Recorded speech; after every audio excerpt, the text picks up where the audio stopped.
Guys এই ভাইটা কি বলে একটু মন দিয়ে শুনুন, আশা করি ভাইয়ের কথাগুলো সবার ভালো লাগবে। ভিডিওটা ভালো লাগলে একটা লাইক একটা শেয়ার করবেন। ফেসবুক থেকে দেখলে ফেসবুক পেজটা ফলো করে রাখবেন, ইউটিউব থেকে দেখলে ইউটিউব চ্যানেলটা সাবস্ক্রাইব করে রাখবেন।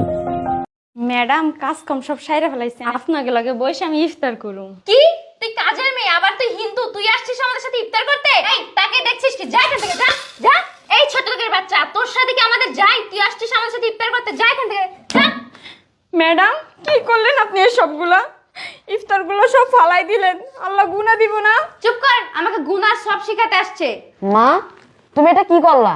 তুমি ইফতারগুলো ফেলে দিলা। সে হিন্দু বিদায় কি আমাদের সাথে ইফতার করতে পারবে না? এই চুপ কর বেয়াদব, একটা কথাও বলবি না। বাপের মতো পাকা পাকা কথা বলিস, তাই না?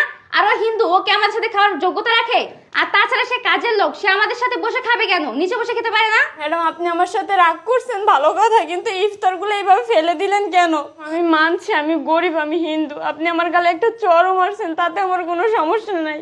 তবে আপনি খাবারগুলো কিসের জন্য নষ্ট করলেন? এই খাবারগুলোর জন্য কত কষ্ট করছি জানেন? মানুষের দুয়ারে দুয়ারে গেছি, তাও আমি খাবার পাইনি। আপনি যদি গরিব হতেন তাহলে বুঝতেন যে খাবারের কষ্ট কতটুকু।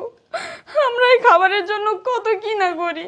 একটা ভুল মানুষকে ভালোবেসে আজকে আমি কাজের মেয়ে আপনাদের বাসায় কাজ করতেছি। হয়েছে হয়েছে, অনেক নাটক দেখলাম, আর জ্ঞান দিতে আসিস না। নিচে বসেই থাক। আমার বাসায় যদি কাজ করতে চাস তুই কাজ কর, না অন্য বাসায় চলে যা। এই রে খা, এই রে নিচে বসেই খা। ঠিক আছে ম্যাডাম, আমরা তো গরিব, আমরা নিচের মানুষ, আমরা নিচে বসেই খাবো। এই রাজিয়া, ইফতার রেডি করছো? আমার অফিস থেকে আসতে লেট হয়ে গেছে, আর কিন্তু 2-3 মিনিট আছে, আজান দিয়ে দিবে। ইফতার রেডি করো। আরে তুমি নিচে বসে ইফতার করতেছো কেন? ওঠো বোন, ওঠো, তুমি উপরে ওঠো, চেয়ারে বসো। আসো আসো বোন, আসো, বসো। না স্যার, আমরা গরিব মানুষ, আমরা নিচে বসেই খাই। আমি টেবিলে বসে খাবো না, আমি নিচে বসেই খাবো। আরে বোন, তুমি এসব কি বলছো? তুমি নিচে বসে খাবা মানে? স্যার আমি গরিব, আমি হিন্দু, আমি আপনাদের সাথে বসলে আপনাদের ইফতার হবে? তোমাকে কে বলছে যে আমাদের সাথে বসে ইফতার করতে পারবা না? ম্যাডামে বলছে। আরে এই তুমি কি পাগল হয়ে গেছো? ও গরিব, আমাদের বাসায় কাজের লোক, আর তুমি বলছো আমাদের সাথে ইফতার করতে? আমাদের লেভেলের সাথে কোন লেভেল যাই? এই যা নিচে যা, বস, যা নিচে যা, খা যা। এই চুপ করো। এই বোন, তুমি এখানে বসো, বসো। ও আমাদের সাথে বসে ইফতার করলে সমস্যাটা কোথায়? দেখো তুমি কিন্তু বেশি বাড়াবাড়ি করতেছো। একে তো ও কাজের লোক, তারপরে হিন্দু, আমাদের সাথে খাবে কেন? চুপ কর।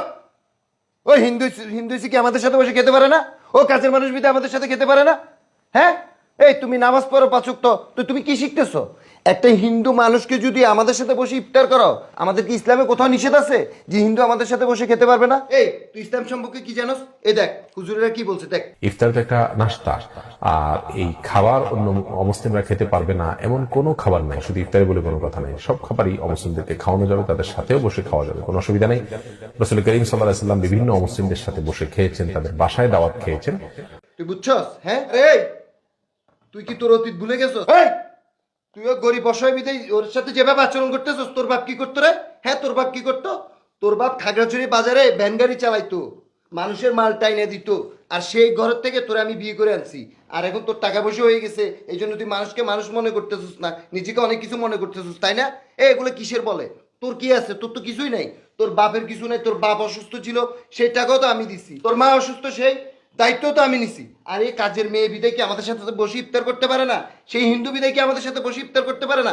ধর্মের মধ্যে কি কোথাও বলা আছে যে একটি হিন্দু মেয়ে আমাদের সাথে বসে ইফতার করতে পারবে না, অথবা বাসার কাজের মানুষ বিদায় আমাদের সাথে বসে ইফতার করতে পারবে না? আরে এদিক টাকা, আমার দিকে টাকা, আমার দিকে টাকা, তুই ওই দিক টাকা কেন? আমার দিকে টাকা।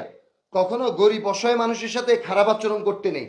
তোর আচরণে বোঝা যাচ্ছে তুই কোন ফ্যামিলির মেয়ে, কথা বুঝছস? ওই তুই ছোট লোকের মেয়ে, তুই তাই ওকে ছোট লোক মনে করতেছ, আসলে ও ছোট লোক না। তোর আচরণে বোঝা যাচ্ছে তুই ছোট লোক। পুরো দিন অফিসে কাজ করে এসে এখন ইফতারের সময় একটু ইফতার করব, আর এখন তোমার সাথে আমার ঝগড়া করতে হচ্ছে। তোর আচরণে বোঝা যাচ্ছে তুই কোন ধরনের মেয়ে। কিন্তু সাইজ যদি রোজা না থাকতাম তোর গাল টাল ফাড়াই ফেলতাম আমি এখন। আমি আমার আগে কইছিলাম, আম্মা আমার কি কইছে জানো? কইছে আমি নাকি তোমার মতো পাইকা গেছি। আমি হাফেজ, আমার তো বেশি বুঝে। জানো আব্বা, উনি এখানে খাইতে বসছিল, পরে আম্মা না তার ইফতার গুলো সব ফালাই দিছে, তার একটা থাপ্পড়ও মারছে। তুই চুপ থাক, বেশি কথা বলিস, বেশি পেকে গেছিস না? আব্বা তুমি বল তো, আদানের সময় হয়ে গেছে গা।